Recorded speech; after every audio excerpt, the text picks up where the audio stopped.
of SIBA's Reader Meet Writer. My name is Wiley Cash. I am your host of Reader Meet Writer, and I just found out a couple of days ago that I am the 2022 winner of the Southern Book Prize for my novel When Ghosts Come Home. So thank you so much to everyone who voted for me, and thank you to my finalists, many of whom I know personally, and I think just as much of them as people as I do of them as writers. And I am not being facetious or self-deprecating when I say that I am completely shocked that my novel won.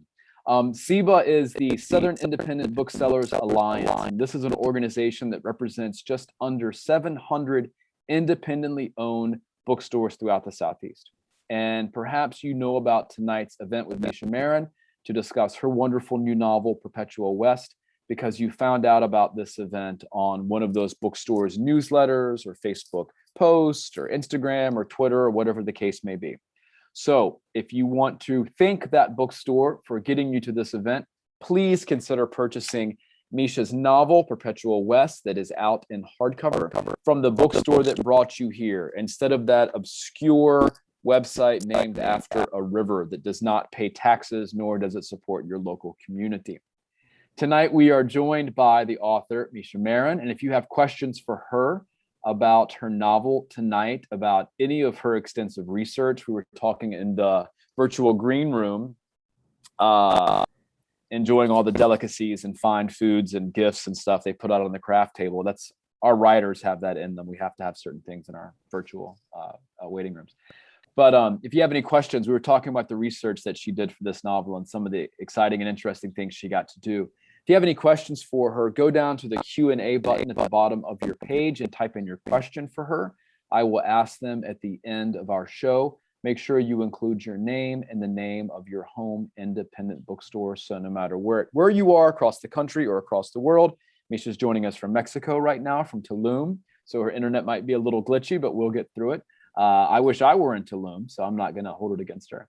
But I'm really excited that she is here with us tonight. She is the author of the novels Sugar Run, which many of you read, and I know you loved it, as did I, and her new book, Perpetual West. Her short stories and essays can be read in Tin House, The Oxford American, The Guardian, Crazy Horse, Tri-Quarterly, The Southern Review, Ecotone, Southwester, Hobart, 40 Stories, new writing from Harper.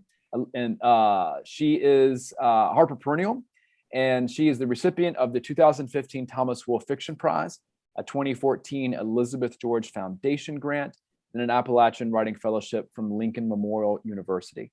And she's been in residence at the MacDowell Colony and the U-Cross Foundation. She was the Keenan Visiting Writer at UNC Chapel Hill, and she is currently an assistant professor of the practice of creative writing at Duke University. And she also serves as a National Endowment of the Arts Writing Fellow at Federal Prison Camp in Alderson, West Virginia. And like me, she is a graduate of the creative writing program at the University of North Carolina, Asheville. So Mesha, thank you so much for taking time during your time out of the country to spend it with us tonight, and welcome to Reader Meet Writer. Thank you so much. I'm so happy to be here with you and with our audience. Well, I love this book, and I was telling you that before we got live here, and it is an incredibly complicated book, and it's not complicated, but it's an incredibly complex book. And whenever I read books, especially by writers that I know, whose work I know, I always ask myself, how did they do this? How did she get interested in this? How did she get interested in that? You know, there are so many things going on in this book. And I was trying to imagine a follow-up to a debut that felt as different as this book does to Sugar Run, like in a good, surprising way. And so me having said all of that, will you tell us a little bit about the book, just to give us a sense of what it's about and who the people are in it? Yeah, so the way that I try to describe the book is that it basically follows three characters. A young couple, we see them in the very beginning of the book heading west towards Texas. Alex, a young man who was born in northern Mexico, in Ciudad Juarez, and he was adopted by Pentecostal missionary couple from West Virginia. And he was raised there in West Virginia, and then went to college in Virginia and met his wife, Ilana, who is the daughter of a history professor that he had in school. And they married very young and are heading out to El Paso so that Alex can do a sociology master's program there. And so we've got Alex and Ilana, and then there's a third very important character, Mateo, who is a lucha libre wrestler, and he's from Chihuahua. And Alex meets him because Alex ends up working on a sociology thesis centered around Mexican professional wrestling. And then the lives of these three characters kind of collide, and the book goes from there. And just hearing you say that now, as I was saying when I was reading it, I was thinking, how is she going to do this? Whenever you meet a new character or you slip into a new POV, especially Mateo, we have, as you said, this young couple from a college in Virginia. They're very young. They move to El Paso near the border. And then all of a sudden, out of nowhere, we're in the POV, the third person POV of Mateo, this lucha libre wrestler. And I'm thinking, what kind of book is this? What is going on? And when we started talking at the beginning in the green room before the audience joined us, you mentioned having a lot of balls in the air. And there are a lot of balls in the air in this book, but they're all so well placed and necessary and urgent that, you know, knowing what it is to write a novel, I imagine that you labored over it. But as someone who likes to lean into a novel and disappear into a novel while I'm reading it, it feels so smooth and so necessary that all these seemingly disparate parts are here in the book. And so I thought that what would be kind of fun is to walk our viewers through these different elements you've got going on, from characters to theme to plot, and just kind of let you describe how these, whatever it is that I say, how it fits into the book. Would you want to go about this doing it that way? That seems great. Yes. Okay, great. So I want to start with Lucha Libre, Mateo. And one thing, and I'll just, so if you can talk about Lucha Libre, maybe the sport, and then how it factors into the novel. But one thing that I want you definitely to talk about is how the Northern Avenger begins as a hero and then becomes a villain. What are you saying about the border, about that kind of stuff? Yeah. Well, so I'll start by saying that I thank you so much for describing the way that you encountered Mateo's chapters, because that fits in with exactly kind of the way I wanted my reader to encounter them. I thought a lot about film in this book, and specifically about the early films of the director Alejandro González Iñárritu, and how you're often in those films thrown into something and you don't know how it connects to the rest of the movie, but if you trust him, you'll go with it and you'll see how it is going to connect. And I played around a lot with where in the first 50 pages or so to have Mateo's point of view come in, because I knew it would be a little surprising to the reader. And I wanted it to be surprising, but I didn't want to wait too long so that the reader would go, wait a minute, I thought this was a book just about this young couple. And I decided to have Mateo's point of view come in the next morning, right after he's had a big fight, but he's alone and he's kind of thinking a lot, because I needed to introduce the reader to the sport, to this character, and to the situation that he is in. So lucha libre, it's quite similar to American professional wrestling in the broad strokes of it. I mean, it derived originally from professional wrestling coming down from the US.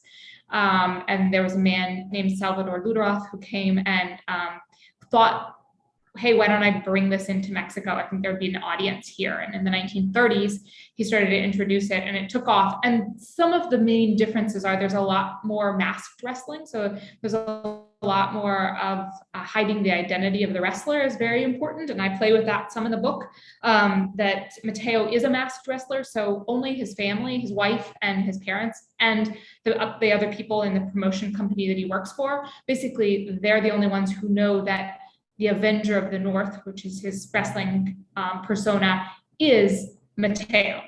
Otherwise, he can walk down the street and he can even pass, a billboard with his face on it, his masked face, and the people around him have no idea who he is. And I thought that was an interesting dynamic when I started to get to know more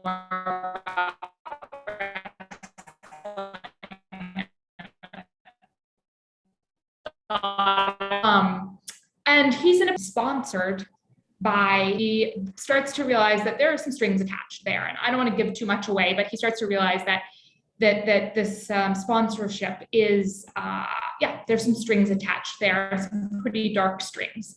And that's where the turn starts to go from hero. He's a baby face, as they call it in wrestling in the beginning. And then his sponsor pretty much demands of him that he turn heel. So he becomes a bad guy. And I thought that was an interesting way to kind of look at, I was really interested in looking at like individual identity decisions that we make and the consequences of those decisions, and kind of community versus individual. And he makes some choices that lead him to where he is, that I think when he looks back, he wonders what was the cost benefit ratio there. And that very explicit turn from babyface to heel was a way for me to kind of externalize some of the internal chaos that's going on, I think, with this character.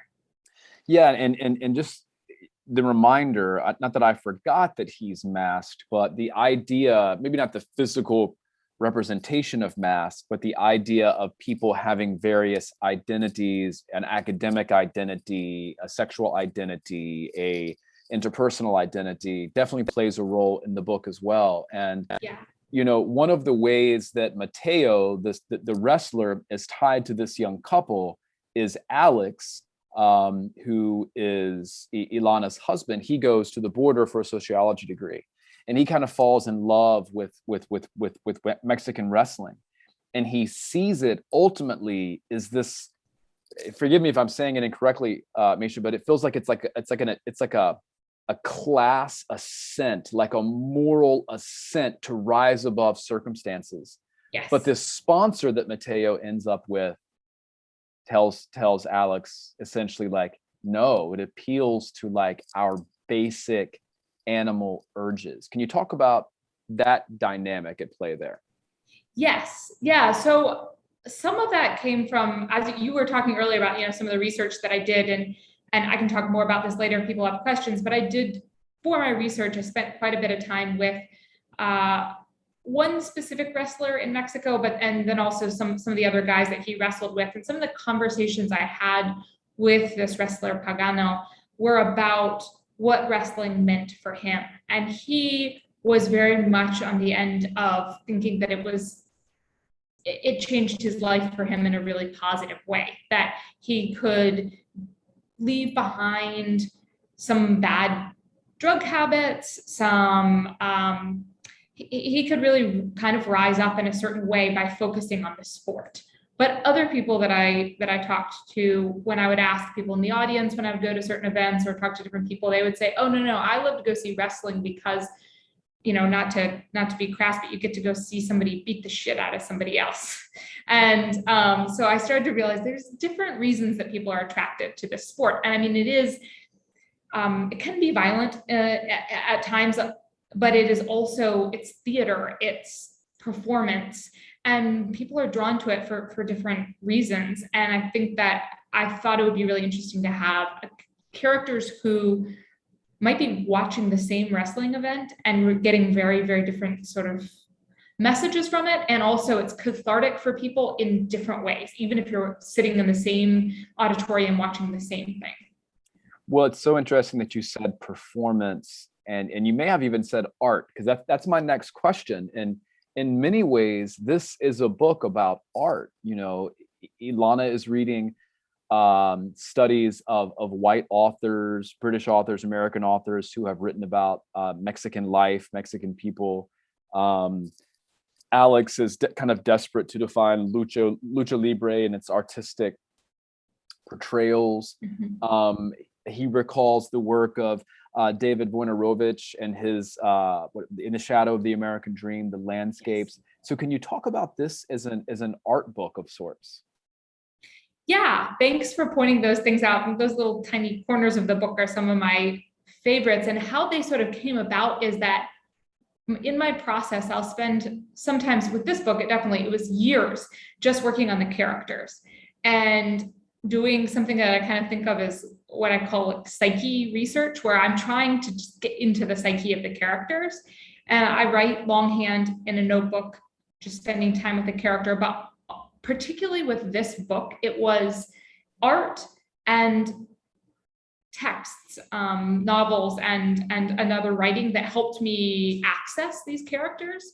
So for Alana, it was actually Anne Carson's essays and poetry really helped me kind of crack Alana open and figure out what was going on inside of her. And for Alex, it was a lot of David Wojnarowicz, and for Mateo was some of Leonard Gardner's writing about boxing, even though boxing, wrestling are not the same, but this idea of being this love of a sport.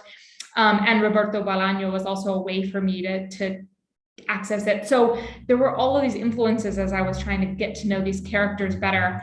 And at a certain point, I realized that it might be useful to weave some of that actually into the text. These are characters who, unlike, so for example, in Sugar Run, my main character, Jody, she didn't read a lot. She didn't enjoy it. It wouldn't have really made sense for me to put too many references to specific texts and things in here, but particularly Alana and Alex, they're academics of a sort. And so I realized I could directly reference some of these, some of this art, some of these texts. And it was really fun to kind of hide little keys to the characters' psyches in there through references to Georgia O'Keeffe's paintings, to Wojnarowicz, to Anne Carson. And there's sort of a little like subtext there that, like, if you're not familiar with the art or the books, it's totally fine. But if you are, then yeah, there's a little Easter egg hunt for you there. Well, I want to say to anybody who may not be familiar with the books or the name of the artists or writers that you mentioned, do not despair and do not pick this book up because you think, well, I don't want to read an art book. My life is, complicated enough as it is with perception and all these various things. Somehow, Mesha, you ended up turning this into a pulse pounding. I don't want to say it's a thriller, but I mean, this is a tense, harrowing. Many of the chapters end in suspense and uncertainty. There's mystery here for some of the characters. There's longing, there's fear, there's desire, there's passion, there's all of these different things. How did you, as a writer, when you're setting out the plot, and we kind of joked about plots before we went live here, but how are you sensing your way into knowing when to end a chapter with a chase or a car being abandoned on purpose to be a red herring in a pursuit or something like that? How are you feeling your way through that as a writer? Yeah, so a lot of that came kind of later in my process. Like I was saying, I spend a lot of time getting to know the characters, and then I sort of blindly wander my way through a first draft where I don't know where I'm going, but I'm just following the characters, and it's messy and it's not, it is a document, but it's not really the shape of a book. And then I really enjoy the challenge of making shapes in fiction. And for whatever reason, I think with both of my novels, they end up having some shapes that look kind of like a little like noir or thriller, or they have some of these shapes, even if they don't totally follow those structures entirely. It's a fun challenge for me to not lose the depth of character, not lose the language and imagery, but make a shape, like a scaffolding, to hold it all up, that is equally as interesting as the characters are. And so I went back in, and for me, it was a lot of just balance. And I'm thinking also sometimes about music and how you can't, you don't want the bridge to go on too long, everything else gets thrown off in a song. And just thinking like, okay, so how long can I sustain a certain amount of suspense without making it so that a reader is going to want to flip ahead? That's something I thought a lot about in this book, is that I don't think this gives too much away to say that there's a disappearance. Alex disappears. Alana doesn't know where he is. The reader does, and Alana does not. And I played around a lot with chapter length, the order of chapters. I moved chapters around a lot to try to come up with a balance that would keep you on the edge of your seat, but not make you flip ahead to see what happened. Mm.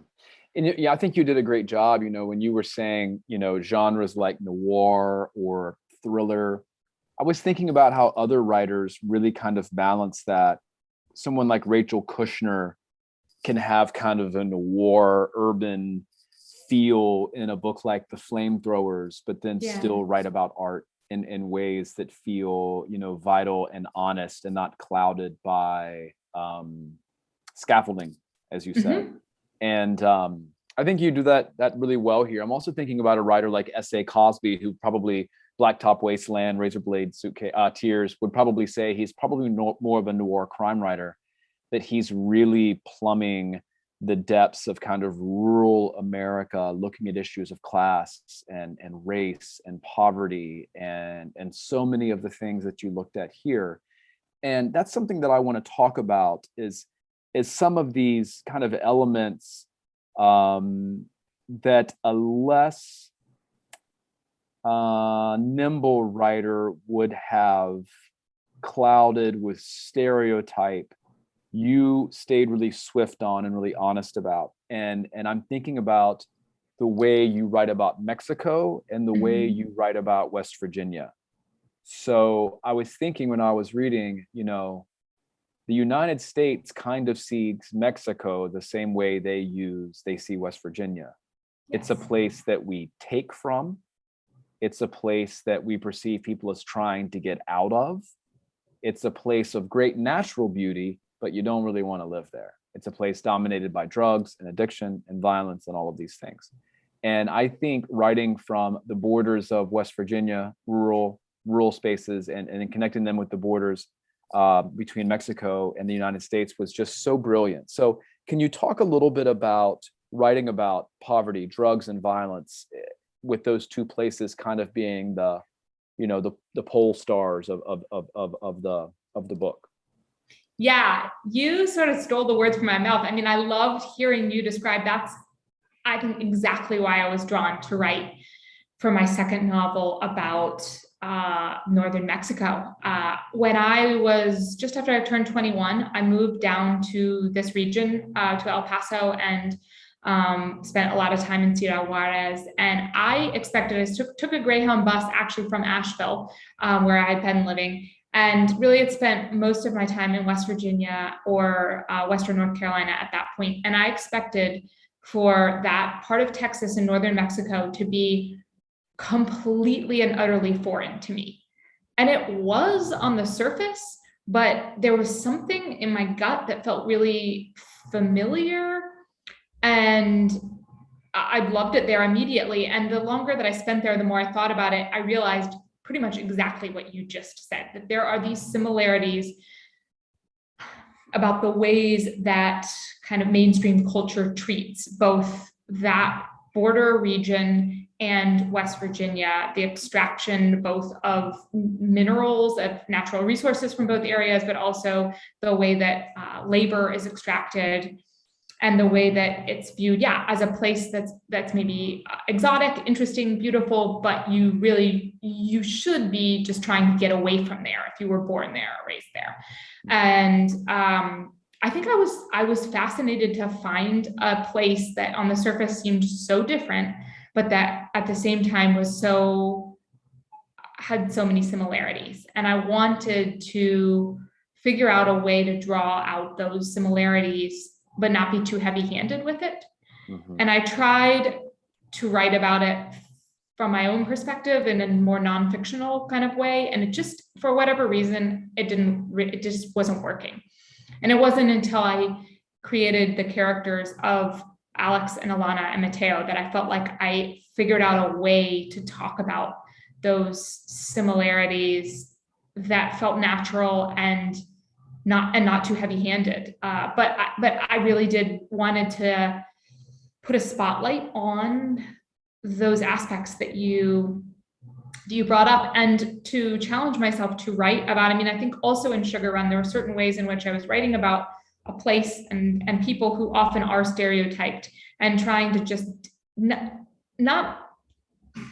I think there's something that I find interesting about. I didn't want to run away from those stereotypes. Instead, I kind of wanted to dig deeper underneath them, and I tried to do the same thing here, where I just wanted to look more closely, and hope that what came out of it was something richer and deeper than well the said. stereotypes. Yeah.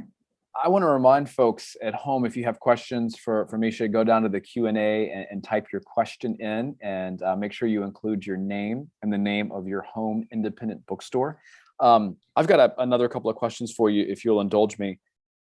I was thinking about, she meets Ilana and Alex meet the people at the Arts Collective, which is kind of in Mexico and Juarez, and it's kind of an arts collective that is geared toward political actions, right? Yeah. And I'm thinking, and then there's the really stunning scene in the diner where Vivi stages a kidnapping in a diner, and then kind of tells the audience, like, why didn't you do anything? Like, this is happening everywhere. Why don't you do anything? And I was thinking a lot about performance, about wrestling, about that stage kidnapping, about the actions the collective is taking. And I was thinking about performance and protest. And can you talk about these various performances as means of protest in the book, maybe even including Mateo and wrestling? Yeah. I liked that you drew those similarities there, because I didn't want to be too heavy-handed, but I did want to kind of draw to the surface similarities between certain people who maybe even in the book they might see what they do as quite different, but I think that if you look closely, there are similarities. That performance is what kind of pulls that all together. And art, as we were talking about, kind of before, that everyone is engaged in performance in some way, whether it's written on the page or wrestling or this arts kind of collective where the young people are trying to use politically engaged art to kind of raise consciousness about certain things. And yeah, I think some of that came from the time that I spent there on the border, and the people that I met.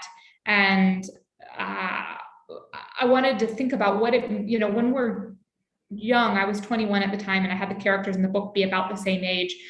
You can easily move from one group of people to another. Not that you can't when you're older, but when we're younger, we really kind of shift around a lot.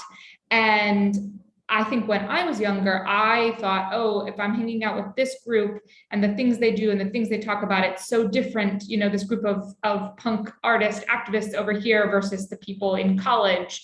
And I saw all these differences, but the older I got, I saw more and more similarities. And I wanted to put that into the book, that some of the individuals in the book, I think, like Mateo is a bit of he pulls together a bunch of different aspects of the book, because at one point he lived with and spent a lot of time with the Artist Collective, even though he's not when you meet him in the book. And he, I think, might even see that part of his life that he spent with the Artist Collective is very different from his wrestling life. But I hope that the reader would see that there are all of these similarities, and just asking the reader to engage with, what does performance mean, and can we affect change, political or otherwise, through art of any kind or performance? Yeah, and I was thinking, I want to remind folks, if they have questions about research, about writing habit, about process, about any of that, I'd love to share them with Mesha. But I was thinking, when you were saying that just now, going back to Mateo as the Avenger of the North, he gives this kind of it's kind of clunky because of his state of mind, but speech to media when he becomes a bad guy, the villain. And I think it's a media person who asks him, like, aren't you the Avenger of the North? Isn't the North going to rise again? And he says something to the effect of like, no, the North is poisoned. The northern border is poisoned with commercialization and industry and all of this stuff. Like, we've given up, we've given in. Can you talk about that if I'm reading that scene correctly? Yes, you absolutely are. And thanks for bringing that up. Yeah, I think that Matteo is an interesting character to work with because he has these flashes of moments where he really speaks his mind, even though it sometimes comes through in a kind of convoluted way. But he, I think on a personal level, he thinks that he sort of lost his way a little. Like he thinks that at one point in his life, he was much more politically engaged and he's sort of doubting himself. But he actually manages to communicate, I think, to the reader, and in the scene you're talking about, to the media in certain ways, themes that I wanted to put in the book, and I managed to kind of have them come through in his voice. And part of that is, I was thinking a lot about what it was like for young people to live, particularly in the border region, in the years not too long after the NAFTA trade agreement went through. And the ways in which politicians, both in Mexico and the United States, who were physically quite far from that region, were making these decisions that affected the daily lives of people there in enormous ways. And what did that feel like, to be a young person and to just know that people in your own country and the neighboring country were making these enormous decisions. And you might feel powerless, you might feel empowered to protest. There's a lot of different ways that people reacted, but I wanted to sort of sit with that, what it meant for people in their teens and early 20s in the years post NAFTA. So the last question that I've got for you is the role of borders in this novel. You talked about when you were 21 years old, thinking that there were natural borders between different types of people, like the punk anarchist kids in the collective can't be friends with the college kids who were in the environmental studies club. They have different aims, when in reality their aims might be more similar. So we kind of put borders around people in our personal relationships. And then there are the obvious borders in the novel, the state borders around West Virginia. They cross from Virginia, where the university is, they meet at, into West Virginia. And then there's the obvious border, the Mexico border and the US border. But there are maybe less obvious borders of sexuality, borders of identity, borders of gender. Can you talk about running with the border as theme encompassing the whole novel?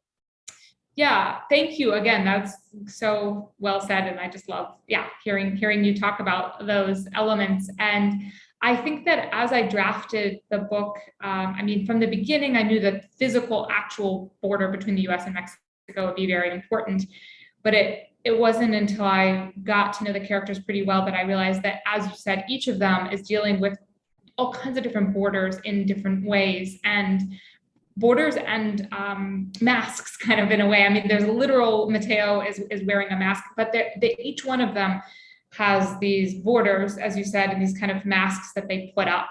And I wanted to think about how well we know each other, both as like neighboring countries. I was amazed when I lived down in El Paso, just that you could so easily physically see Juarez and Chihuahua, Mexico, right there. So close. And yet people who I sometimes talk to on the Texas side, the stereotypes that they bought into, the ways of thinking about their neighbors who are literally so close, the ways I thought about them were so backwards in my mind. And it amazed me to think about that. And that got me thinking about how, when I grew up in West Virginia, southern West Virginia, really actually quite close to the Virginia border, but it was always very important for me that I was from West Virginia, not Virginia. And, people would, as I got older and I left the state, I would say I was from West Virginia, and people would say, "Oh yeah, Western Virginia is so beautiful," and I would get enraged and say, "No, it's West Virginia." And part of that is hometown pride, state pride, but also it's interesting to ask myself, like, why do borders matter so much to us? And borders are strange because for the most part, unless you do put up a wall, they're invisible, and yet the lines are so strong. And so I think in the book, I mean, the character of Alana literally spends quite a bit of time asking questions like, how much does she know her husband? How much does she know herself? And Yeah. I think the answer often is we don't know each other quite as well as we would think. That could be true of a relationship, could be true of ourselves, and it could definitely be true of our neighbors across physical borders. As someone who spent a lot of time living in West Virginia, I hear you on the Western Virginia. Western Virginia is so beautiful. I love Roanoke. I was like, no, it's West Virginia. It's a separate state. Yeah, it's absolutely amazing. Well, Mesha, this has been so much fun, and I'm so proud to know you and to have read this beautiful book. It's just really wonderful, and thank you. And I can tell that you set out to do a lot of things with it, and you did all of them very well. So congratulations. I really enjoyed reading it. Thank you so much. It means the world to me. Thank you. Well, enjoy your time down in Mexico City. I think that's where you're going next. Yes. And thanks for spending your night with us. Thank you so much. I really appreciate it. All right. Good night, everybody. Bye.